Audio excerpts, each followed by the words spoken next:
سورت یوسف کی آیت نمبر 94، اس کی تفسیر ملاحظہ فرمائیں۔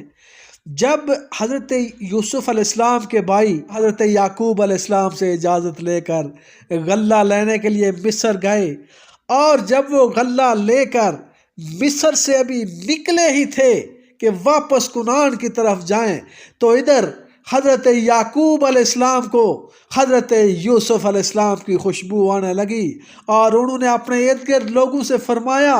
آیت نمبر 94 کی تلاوت اور اس کا ترجمہ ملاحظہ فرمائیں۔ اعوذ باللہ من الشیطان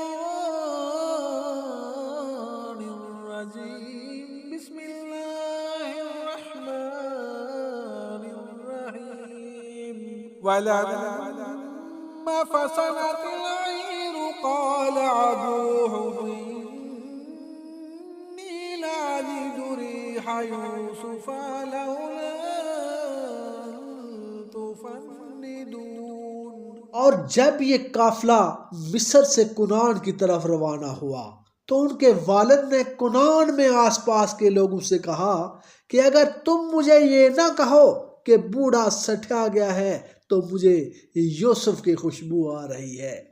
یعنی حضرت یوسف علیہ السلام نے اپنے بھائیوں سے کہہ دیا تھا کہ وہ اپنے سب غیر والوں کو مصر لے آئیں، چنانچہ وہ ایک قافلے کی صورت میں مصر سے روانہ ہوئے۔ ادھر وہ مصر سے نکلے، کنعان میں حضرت یعقوب علیہ السلام کو حضرت یوسف علیہ السلام کی خوشبو آنے لگی۔ یہ دونوں پیغمبروں کا معجزہ تھا اور حضرت یعقوب علیہ السلام کے لیے بشارت کہ ان کی آزمائش کا زمانہ ختم ہونے والا ہے۔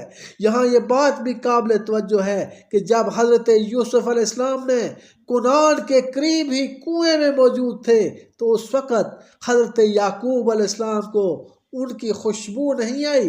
اس کے علاوہ مصر میں قیام کی دوران بھی انہیں اس سے پہلے اس کا احساس نہیں ہوا۔ اس سے معلوم ہوا کہ معجزہ کسی نبی کے اپنے اختیار میں نہیں ہوتا، اللہ تعالیٰ جب چاہتے ہیں اس کا مظاہرہ فرما دیتے ہیں۔